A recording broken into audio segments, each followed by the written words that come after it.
사진을 찍어서 홈페이지에 올려놓습니다. 그래서 제가 안식월에 외국 가 있을 때도 누가 나오셨는지 찬양 소리는 들리지 않지만 그 모습을 보면서 우리가 태도만 모습만 봐도 은혜가 될 때 있잖아요. 그래서 그 사진을 볼 때마다 참 흐뭇하고 은혜가 됐어요. 또 하나님께서 찬양의 모습을 얼마나 기쁘게 여기실까 하는 그런 생각을 해보게 됐습니다.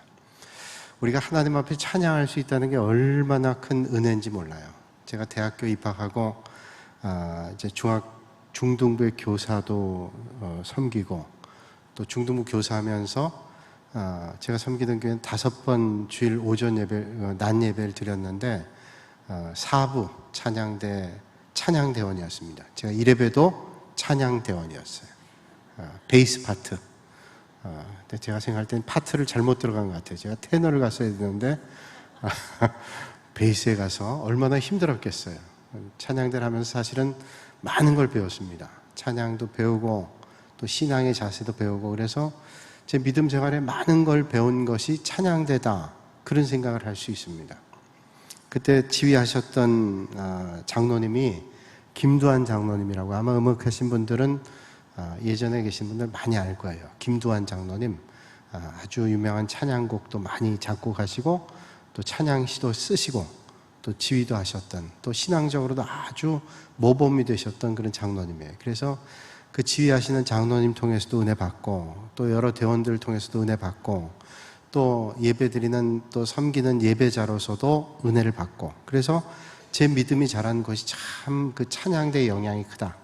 중등부에서 아이들한테 가르치면서도 가장 많이 배운 게 또 선생님이잖아요. 선생님 가르치면서 배우기도 하고, 또 찬양대 하면서, 찬양대는 보통 회중들을 바라보고 찬양하잖아요. 제가 섬기던 교회는 찬양대가 저기에 앉기도 하고 또 여기에 앉기도 하고 뒤에도 앉았어요. 그래서 세 군데 앉아서 그렇게 찬양을 했습니다. 그러니까 목사님 뒤편에 이제 여자 파트 소프라노, 엘토, 베이스, 테너 이렇게 앉았어요. 이제 목사님 뒤쪽에. 그러니까 뭐 예배 모든 것들을 가까이 볼 수 있었어요. 그 은혜가 충만했고, 그래서 제가 우리 교회 와서 강대상에 올라갈 때, 그전에는 이제 목사님 앉고 장로님 앉고 그게 뒤죽박죽이었어요. 뭐 그게 잘못된 건 아니지만 좀 일사불란하게 올라가서 우리 같은 예배 드리니까 똑같이 앉자. 그래서 서로 사인을 주고받고 앉잖아요. 그래서 그 참 질서가 있고, 하나님 앞에 예배 드리는데 질서 있고 그게 참 좋겠다. 그래서 그거 다 배운 거죠. 모르는 사이에 그냥 부지부식간에 배웠던 것들이죠. 믿음에 큰 도움들을 받았습니다. 제가 대학교 들어가서 찬양대를 하니까, 제가 대학교 입학한 학생이 무슨 양복 같은 게 있겠어요. 근데 가만 보니까 찬양대원들이 다 양복을 입고 오는 거예요. 그러니까 제가 아무리 나이가 어리지만 제가 뭐 남봉이나 티셔츠 차림으로는 못 가겠더라고요. 그래서 양복을 하나 샀어요. 그래서 양복도 있고 양복 입고, 근데 그 양복을 그저 52주 내내 똑같은 거 못 입고 가잖아요. 그러니까 아침 일찍 일어나서 형이 교회 가기 전에 그것도 제가 몰래 입고 가기도 하고, 뭐 이렇게 저렇게 했던 그 기억들이 많이 배웠던 거죠. 주일날은 복장이라든지 예배드리는 태도라든지 이게 참 중요하다. 우리가 찬양대 같은 경우 앞에 있기 때문에, 회중들을 보고 있기 때문에 그 태도가 참 중요하잖아요. 그래서 그냥 어떤 때 너무 피곤하고 졸릴 때도 목사님 그 말씀을 이제 옆에서, 여자 대원들은 옆에서 하지만 남자 대원들은 앞에 있으니까 정면으로 바라보잖아요. 그래서 모니터를 보고 또는 목사님 뒷모습을 보고 예배를 드리기도 하는데, 그러면 아무리 졸려도 만약에 고개 숙이고 졸거나, 뭐 그때는 휴대폰이 없지만 다른 짓 하거나 이러면 은혜가 안 되잖아요. 그래서 정신 똑바로 차리고 예배 드리려고 했던 그 기억들이 있어요. 그래서 참 그게 은혜였다, 배운 게 많았다라고 하는 그런 생각들을 해보게 됩니다. 그래서 참 배운 게 너무 많고, 그 찬양대 하면서 은혜 받은 게 참 많고, 그런 것들이 떠올랐어요. 근데 찬양대 하면서 딱 하나 아쉬웠던 게 있어요. 불편했던 게 있어요. 뭐냐면, 찬양대를 하는데 이제 파트별로 연습을 하고 같이 또 부르기도 하고 그러잖아요. 근데 찬양대 할 때 저희 파트에 음치 같아요, 그분. 제가 조사는 안 해봤지만 악보하고 조금 다르게 노래 부르는 분이 있었어요. 저분이 왜 이 파트에 있을까 생각할 때도 있었어요. 뭐 저도 썩 잘하는 거 아니지만 우리가 부르는 소리하고 다른 거예요. 그래서 이상하다. 우리가 이 찬양대 들어올 때는 저도 뭐 기적적으로 들어갔지만 오디션이라는 걸 다 했어요. 그 지휘자 앞에서 찬송가 몇 장을 한번 한 구절을 불러보십시오. 몇 장을 불러보십시오. 물론 그렇게 해서 떨어지는 경우는 거의 없어요. 제가 붙은 걸 보니까. 그런데 그 오디션이라는 걸 한다는 것 자체가 부담이란 말이에요. 근데 그분이 오디션을 받아서 왔을 텐데 전혀 악보하고는 다른 소리를 내는 거예요. 근데 본인만 다른 소리를 내면 괜찮은데 이게 우리 파트에서 노래를 부르니까 영향을 주는 거예요. 악보하고 다른 노래를 하니까 영향을 주는 겁니다. 근데 지휘자분이 그랬어요. 장로님이 여러분 찬양은 자신 있게 해야 됩니다. 큰 소리로 자신 있게 하십시오. 또 이분이 아멘하고 이걸 또 잘 듣는 거예요. 그러니까 틀린 음을 자신 있게 하니까 얼마나 이게 영향이 큰지 그때 깨달았어요. 야, 틀린 사람이 영향을 끼치면 이게 큰일이구나. 근데 영향을 끼치는 거예요. 그죠? 좋은 것도 영향 끼치지만 틀린 것도 영향 끼치는 거예요. 그래서 제가 하여튼 제음 잡기도 힘든데 소프라노, 엘토, 테너 소리가 막 나는데 옆에 또 이상한 노래 소리가 나오니 얼마나 힘든지 몰라요. 그래서 제 기억에 한 1년 동안을 힘들었습니다. 근데 나중에 알고 보니까 저만 힘든 게 아니라 주변에 있는 분들도 힘든 것 같아요. 왜냐하면 그분의 영향을 받아서 그쪽으로 간 분도 몇 사람이 있어요. 그래서 영향을 받았다라고 하는 거예요. 근데 보세요. 근데 참 신기한 건 뭐냐면 1년 동안 제가 찬양대 하면서 열심히 배우니까, 연습을 하니까, 그때 이제 주일날 사부 예배는 1시 반에 예배를 드렸는데 토요일날 저녁 6시에 모여서 9시, 10시까지 실시간 4시간 연습을 해요. 그날 다음날 부를 찬양과 그 다음 주에 부를 찬양 또 몇 개를 연습을 계속합니다. 그리고 주일날은 이제 교사 끝나면 또 거기 가서 연습을 또 한 2시간 정도 하고 들어가요. 적어도 6시간, 5시간 연습하잖아요. 그러니까 웬만하면 곡을 잘 숙지하고 들어가요. 연습하고 벌써 몇 주 전부터 계속 반복을 했기 때문에. 근데 그런 틀린 음을 자꾸 부르는 분의 영향을 받았는데 한 1년쯤 지나니까 저도 놀랐어요. 제가 음을 잡더라고요. 그리고 그 영향을 이젠 안 받아요, 별로. 그래서 이거구나. 내가 지금 흔들흔들 할 때는 그런 영향을 받는데 내가 틀림없이 알면 영향을 안 받아요. 그 다음부터는 좋은 영향을 끼치는 거예요. 믿음 생활에 우리가 한번 생각해 보면 우리가 누군가 불평하거나 원망하거나 또는 영적이지 않은 말들을 할 때 믿음이 연약할 때 흔들립니다. 그렇죠? 여러분 경험하시죠? 믿음이 어릴 때는 그런 거에 다 영향을 받아요. 근데 믿음이 든든하게 서기 시작하면 그 다음부터는 영향을 받지 않습니다. 오히려 그런 영향을 끼치게 될 때 좋은 영향을 끼칠 수 있다는 거예요. 그래서 원불교인들이라고 그랬죠. 원불교인. 우리 교회 잘 안 나오는 분이 저한테 얘기하더라고요. 원불교인들이 많다고. 자기는 교회도 안 나오면서 또 아시는 것도 많아요. 그게 원불교인이 뭐냐 그랬더니 원망하고 불평하고 교만한 교인들이 원불교인이래. 나는 저쪽에 익산에 있는 원불교인들을 생각했더니 원망하고 불평하고 교만한 게 원불교인이라. 그러니까 원망, 불평, 교만 이게 있으면 영향을 자꾸 끼치는데 내가 믿음의 자리에 든든하게 서 있으면 이제 그 영향을 차단하고 오히려 선한 영향을 끼친다는 거예요. 여러분 세상이 아무리 불신의 노래를 하고 원망의 노래를 하고 불평의 노래를 하고 그리고 믿음을 깎아내리는 그런 영향을 준다 할지라도 오늘 우리가 하나님의 말씀의 은혜 앞으로 날마다 나갈 때 우리의 믿음이 견고해지고 오히려 선한 영향력을 끼치게 된다라고 하는 거예요. 오늘 이 밤에 여러분들이 그런 믿음의 사람들이 되시기를 주님의 이름으로 축복합니다. 자, 오늘 말씀을 나눌 건 전염입니다. 전염이라는 거예요. 옛날에 부산이라는 영화가 아주 유명하다 그래서 부산행이라는 영화를 봤더니 그 부산행에 나오는 제일 많이 나오는 사람들이 누구냐? 좀비가 와서 말짱한 사람들을 콱 물면 좀비가 돼요. 전염이 되는 거예요. 전염. 그러니까 이 세상에 우리가 살 때 전염이라는 말을 또 다른 말로 하면 영향이라는 거예요. 영향. 그러니까 영향을 받게 되고 주게 되고 또 그걸 부지부식간에 우리는 다 경험하며 살아간다는 거예요. 제가 군대에 있을 때 보니까요, 제식훈련할 때, 요새 이제 제식훈련할 때 군대에서 제일 처음 가면 제식훈련하고 총검술 배우는데, 얼마 전 뉴스를 보니까 이젠 총검술 안 배운답니다. 총검술이 얼마나 힘든지 몰라요. 무거운 총을 가지고 훈련하는데, 군인의 기본은 제식훈련입니다. 그리고 총검술인데, 이 제식훈련할 때 우양 앞으로 가 그러면 꼭 그 많은 사람 가운데 한두 사람이 틀려요. 우양 앞으로 가면 우측으로 가면 되는데 왼쪽으로 가는 사람이 있어요. 또 좌양 앞으로 가면 좌측으로 가면 되는데 우측으로 가는 사람, 그런 사람들이 꼭 있어요. 그러면 꼭 지휘관이 그 사람만 집어서 혼내는 게 아니라 정신들 못 차려? 그리고 얼차려를 주는데 다 그냥 똑같이 기합을 받는 거예요. 그래서 하나, 정신, 둘, 통일, 정신 통일. 그러고서 또 하면 또 정신 차리고 하다가 또 이제 그런 영향들 받게 되면 그렇게 되는 거예요. 한 사람이 잘못했는데 모두가 벌을 받는 거예요. 여러분, 성경에 보면 그런 사건들이 있습니다. 이스라엘 백성들이 여리고성을 무너뜨리고 하나님의 은혜로 아이성 공격할 때 아간이라는 사람이 범죄하죠.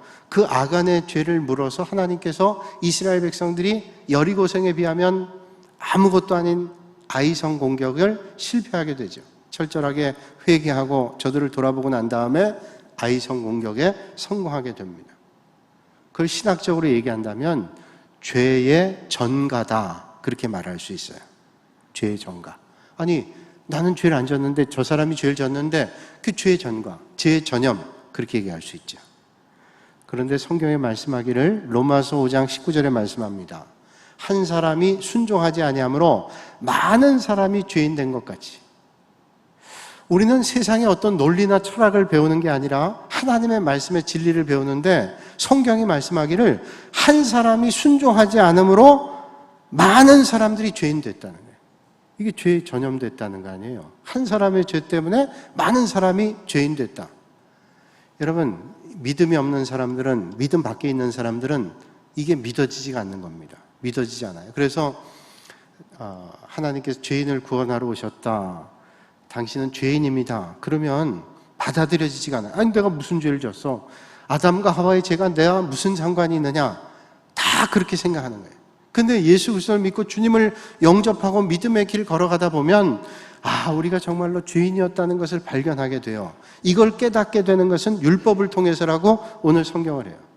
율법은 우리를 죄를 깨닫게 합니다. 그래서 그 죄에 대해서 우리가 하나님 앞에 고백하게 되고 믿음 앞으로 나가게 되는데, 근데 율법이 우리를 구원해 줄 수는 없어요. 우리를 구원해 주신 것은 복음입니다. 십자가 보혈, 하나님의 은혜가 우리를 구원받게 해주셨어요. 그 율법이라고 하는 것은 필요 없는 게 아니라 우리로 하여금 깨닫게 하는 거예요. 하나님의 말씀이 우리에게 깨닫게 될 때 우리가 내가 정말로 주님을 알지 못했을 때 얼마나 형편없는 인생이었는가를 발견해 주게 하는 거, 이게 하나님의 말씀이라는 거예요. 자, 로마서 3장 10절에 이렇게 말씀하죠. 의인은 없나니 하나도 없으며.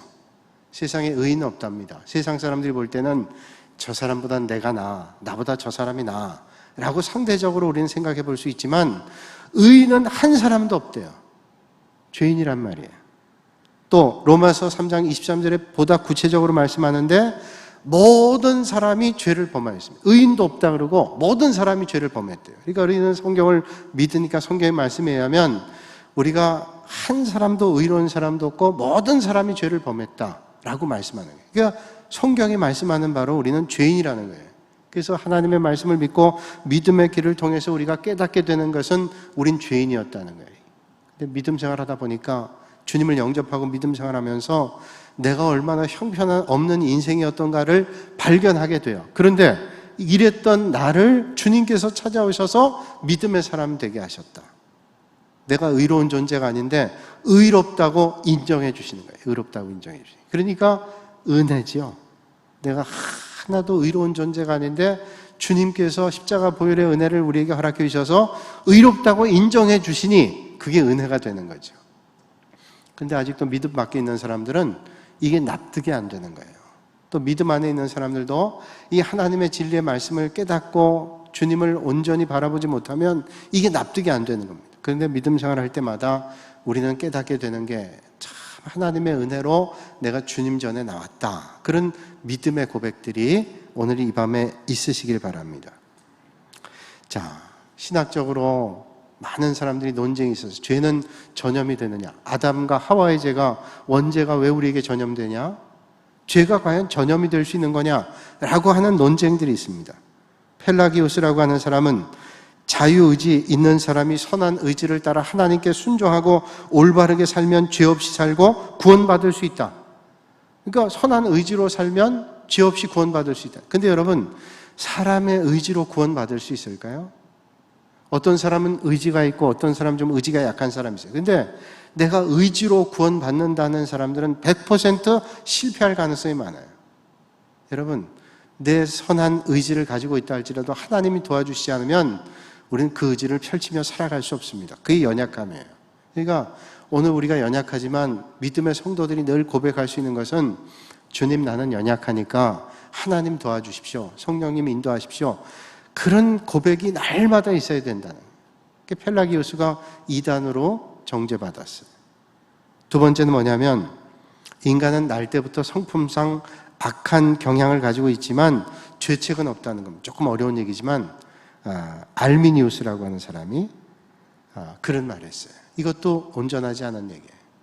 제가 얼마 전에 인간은 날 때부터 선하게 태어나냐 악하게 태어나냐, 어린 아이들이 가만 보니까 착해요. 그걸 보면 성선설이 맞다. 어떤 사람은 그런 아이들이 또 보니까 막 치고받고 싸운단 말이에요. 그거 보니까 성악설이 맞다.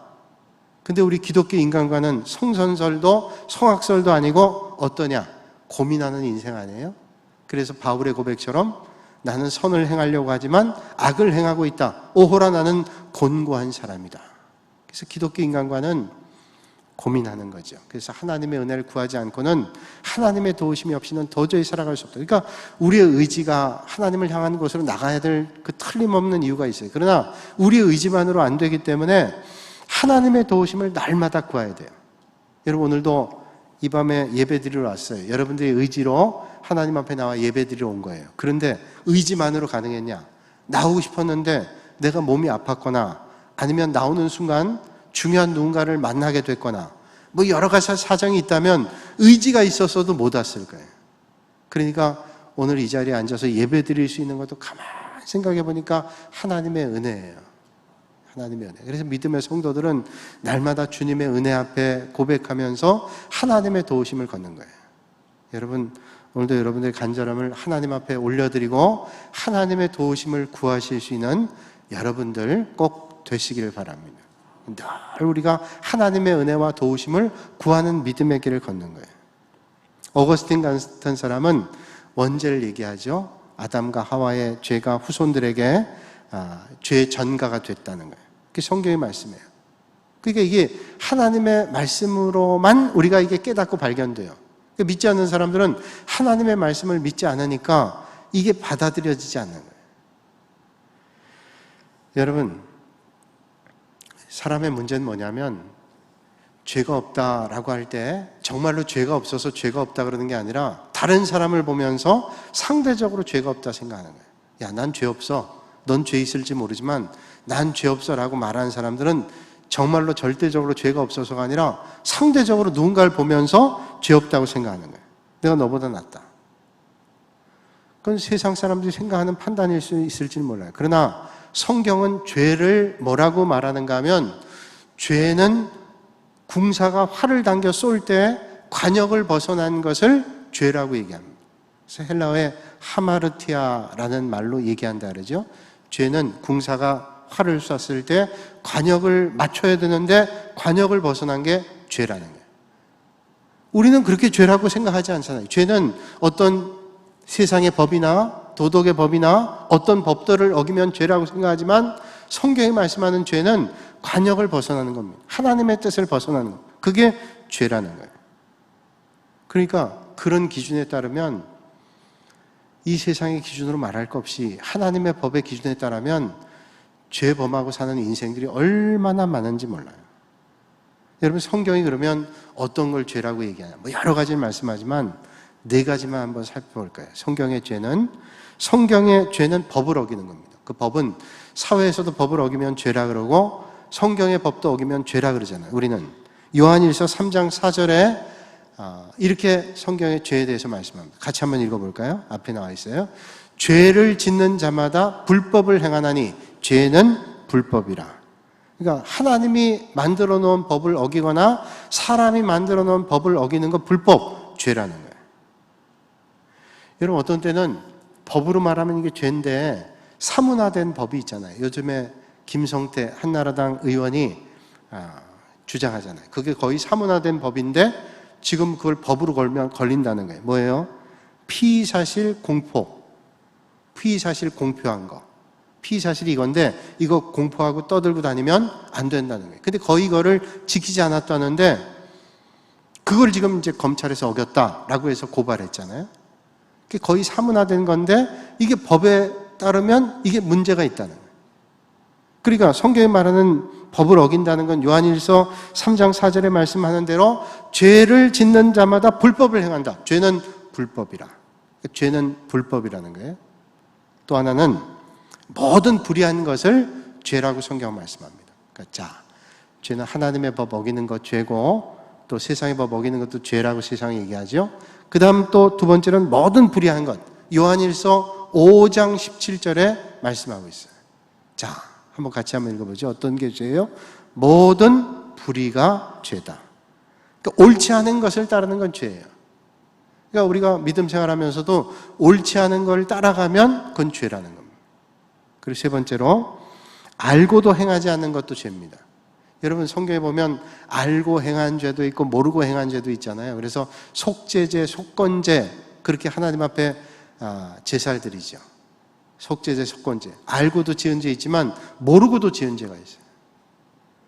나는 죄진지 몰라요. 그런데 그게 죄가 된 거예요. 다른 사람에게 그런 영향을 끼칠 때 있어요. 그런 거 우리가 살아갈 때 있습니다. 저는 고속도로 운전할 때 그런 경험을 많이 해봐요. 저 앞에 가던 차가 갑자기 장애물을 만났거나 본인이 실수했거나 잘못 봤거나 그래서 급브레이크를 탁 밟았어요. 근데 그 뒤에 가던 차들이 그걸 보고 순간적으로 앞에 차가 급브레이크를 밟으니까 반사적으로 뒤에 운동신경이 뛰어난 분들이 급브레이크를 밟았단 말이에요. 그래서 한 10몇 대는 다 다행히 섰어요. 부딪히지 않고 갔어요. 그런데 20대, 30대 쪽에 뒤에 있는 차들은 잠깐 시선을 놓쳤거나 그걸 놓쳐버렸어요. 그래서 급브레이크를 밟았지만 앞에 차들을 받고 그러다 보니까 뒤에 있는 차들이 연속으로 해서 50중 추돌 사고가 났다. 예전에 한 10여 년 전에 내가 경부고속도로를 부산에서 서울로 올라갈 때 운전하다가 50중 추돌 사고를 봤어요. 50중 추돌 사고. 그래서 그냥 고속도로가 꽉 막힌 거예요. 나중에 그날 저녁 뉴스를 보니까 그 교통사고가 왜 났냐? 그 CC 카메라를 다 확인해 보니까 그 차들이 부딪히기 몇 킬로 전에 어떤 차가 급브레이크를 밟았는데 앞에 있는 차들은 그거를 순간적인 반응으로 면했는데 뒤에 있는 차들은 못 그걸 감지한 거예요. 그래서 다 받은 거예요. 그럼 앞에 있는 차들은 몰라요. 다 가버렸어요. 뒤에 있는 차들은 어떻게 됐어요? 그 사람의 실수 때문에 그것 때문에 뒤에 있는 사람들은 그런 영향들을 받게 됐다는 거예요. 우리 세상에 살다 보면 알고도 죄를 짓기도 하지만 어떤 때는 모르고 죄를 졌어요. 모르고 죄를 진 건 알고 지은 것보다는 세상에서 덜한다고 할 수 있지만 그것도 죄란 말이에요. 그러니까 성경에 말한 대로 알고 지은 죄도 있고 또 모르고 지은 죄도 있어요. 또 알고 행하지 않은 게 있죠. 야고보서 4장 17절 말씀 보니까 사람이 선을 행할 줄 알고도 행하지 아니하면 죄니라. 자, 이게 틀림없이 선한 일입니다. 해야 될 일이에요. 그런데 여러 가지 이유 때문에 선을 행하지 않을 때 있어요. 여러분 우리는 알잖아요. 양심의 법이 우리에게 얘기하고 있잖아요. 이거 틀림없이 해야 되는데 그걸 해야 되는 것을 알면서도 행하지 않을 때가 있어요. 그리고 핑계댈 때 있어요. 내가 이거 해야 되지만 내가 지금 그럴 상황이 못 돼. 충분히 그럴 때 있어요.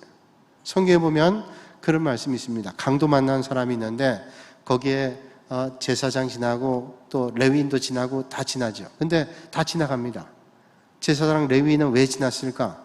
거기 성경에 나와 있지 않지만 생각하기를 내가 하나님 앞에 제사 드리는 사람인데 만약에 이 사람이 강도 만나 죽었거나 그래서 시신을 만나게 되면 나실인 서약이 시신을 가까이 했다가는 내가 하나님 앞에 죄를 범하는 것이고 그러면 제사일도 감당할 수 없으니 내가 그냥 이 사람이 지금 죽었는지 모르지만 피하자. 레위인도 마찬가지. 강도 만난 사람은 천대받았던 사마리아 사람이 그 사람을 돌봤다는 거예요. 그러면 나름대로 다 핑계는 있었단 말이죠. 나는 이런 하나님의 일을 감당하기 위해서 피했다라고 얘기하지만 그 사람이 죄가 없겠냐? 아니라는 거죠. 그러니까 성경이 말하는 죄의 얘기는 알고 행하지 않는 거, 이런저런 핑계를 대도 이게 죄라는 거예요. 그렇게 따진다면 세상에 죄를 짓지 않고 사는 사람들이 얼마나 많겠어요. 죄를 짓지 않고 사는 사람들이 한 사람도 없겠죠. 그래서 성경은 의인은 없나니 하나도 없다. 모든 사람이 죄를 범했다. 성경 말씀 보니까 틀림없이 명료하게 우리는 깨달아지는 거예요. 또 하나를 말씀한다면 범사에 믿음으로 따라 행하지 않은 건 죄라는 거예요. 알고 행하지 않는 것도 죄인데 믿음을 따라 행하지 않는 것도 죄라고 말씀합니다. 로마서 14장 23절 말씀. 자, 믿음으로 따라 행하지 않는 게 죄라고 말씀하는데 그 초점을 가지고 한번 같이 읽어보죠. 시작. 의심하고 먹는 자는 정죄되었나니 이는 믿음을 따라 하지 아니하였기 때문이라. 믿음을 따라 하지 아니하는 것은 다 죄니라. 그러니까 믿음을 따라 하지 않는 게 죄라는 거예요. 그러니까 여러분, 오늘 우리가 이 땅에 살면서 내 의지와 능력으로만 죄를 짓지 않고 살아가는 게 얼마나 힘든지 몰라요. 하나님께서 은혜를 주시고 도와주시지 않으면 안 되는 거예요. 어떤 때는 알면서도 그냥 죄의 길을 가기도 하고, 내가 부족하고 연약해서 실수하기도 하고, 시험에 빠지기도 하고, 유혹에 빠지기도 해요. 그러니까 우리는 하나님의 은혜와 긍휼이 없이는 도무지 살아갈 수 없어요. 하나님, 시험 많은 세상에서 하나님 도와주셔서 이기며 살아갈 수 있게 해달라고 하나님 앞에 오늘도 이 밤에 구하시고 하나님의 인도하심을 받으실 수 있는 여러분들이 되시기 바랍니다. 그러니까 여러분, 우리가 늘 주님의 은혜를 붙잡아야 돼요. 죄 많은 세상에서 난 너보다 낫다 이것 가지고 만족하거나 교만하면 그것도 죄예요. 너도 짓고 나도 지으니까 어쩔 수 없어. 이것도 잘못된 거예요. 그러니까 이 세상에 살면서 우리는 하나님의 뜻대로 살려고 그 주님을 향해 나가는 거죠. 내가 이것도 죄니까 저것도 죄니까. 율법주의자들은 다 이거저거 하다 보니까 교만해집니다. 야, 내가 너보다 율법 지켰다.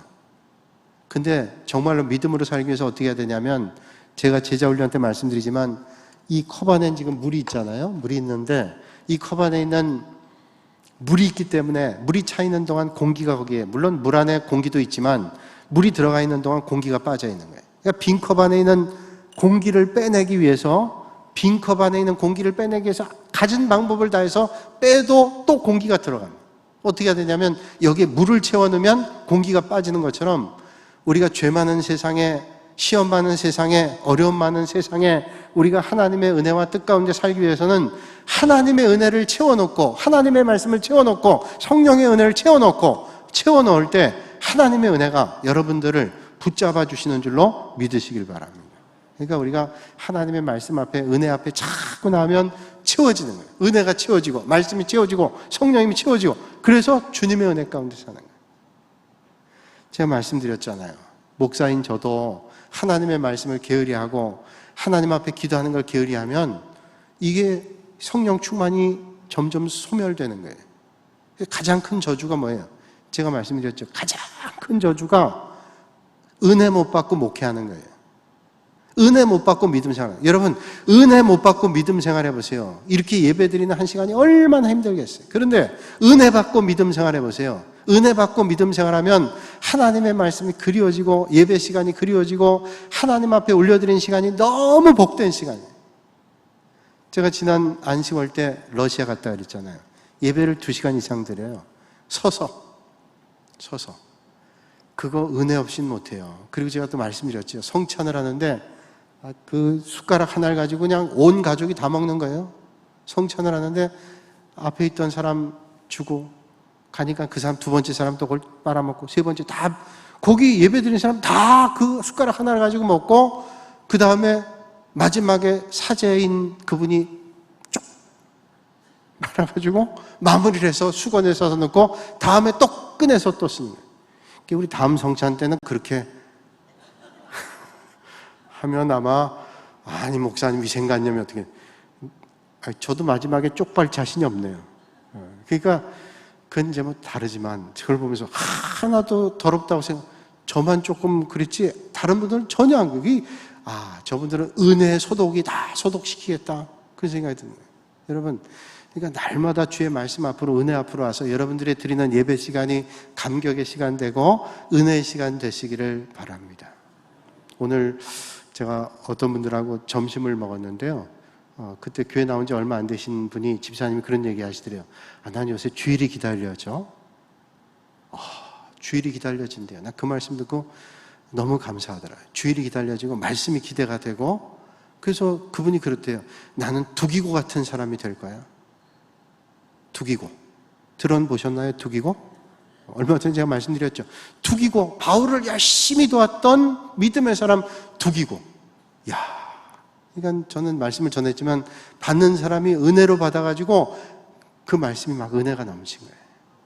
여러분, 마귀는 우리를 죄를 짓도록 유혹하고 양심의 가책을 없애려고 유혹하고 딱 한 번뿐이라고 유혹하고 차차해, 믿음 생활 차차해, 그리고 유혹하고, 그러지만 우리는 주님을 바라보고 하나님의 말씀 앞으로, 은혜 앞으로 나와서 주님의 은혜 가운데 날마다 주님 앞에 나가는 거예요. 근데 그 주님의 은혜가 소멸되고 하나님의 말씀에 대한 충만함이 소멸되면 죄의식도 사라지게 되고 양심의 가책도 없어지게 되고 이게 무뎌지게 돼요. 그래서 깨달음이 없어지는 거예요. 오늘 이 밤에 여러분, 영적인 예민함을 하나님께서 주셔서 여러분들이 선한 영향력을 받으시고 또 많은 사람들에게 영향력을 끼치실 수 있기를 주님의 이름으로 축원합니다. 믿음의 성도들 때때로 잘못된 길을 하나님께서 징계하십니다. 징계하는 것은 올바른 길로 돌아오게 하는 거예요. 그래서 올바른 믿음의 길로 가게 하는, 그건 축복입니다. 그때는 힘들고 어렵지만 축복이에요. 여러분, 우리 몸에는 여러 가지 기능들이 있는데, 감각 기능들이 있는데, 그 감각 기능들은 우리의 몸을 보호해줘요. 그래서 어떤 냄새를 맡는다든지 시각적인 것으로 뭘 본다든지, 그래서 그걸 방지하게 됩니다. 몸이 나빠지면 몸에 증상이 나타나잖아요. 그래서 감기 증상이 나타난다든지 그 여러 가지들이 내 몸이 지금 약해지고 있다는 거예요. 그래서 보완해야 된다는 영향을 주는 거예요. 그러니까 예민해진다는 것은 건강한 증거입니다. 이 기능들이 자꾸 떨어져 버리면, 예민함이 떨어져 버리면 건강해지지가 않아요. 영적으로도 마찬가지예요. 우리의 영적인 예민함들이 점점 무뎌지게 되면 영적인 건강을 잃어버려요. 제가 말씀드렸지만 참 이렇게 너무 아쉬워요. 제 감각 기능 가운데 이 냄새를 잘 못 맡아요. 냄새를 못 맡으니까 음식을 먹어도 단맛, 쓴맛, 짠맛, 신맛 오직 입에서만 느껴지는 게 느껴져요. 그러니까 커피를 먹어도 커피인지 한약인지 몰라요. 그냥 제 마음속에 커피건이 쓰니까 먹는 거예요. 옛날에 먹었던 커피의 추억 먹는 거죠. 오직 입으로만 느껴져요.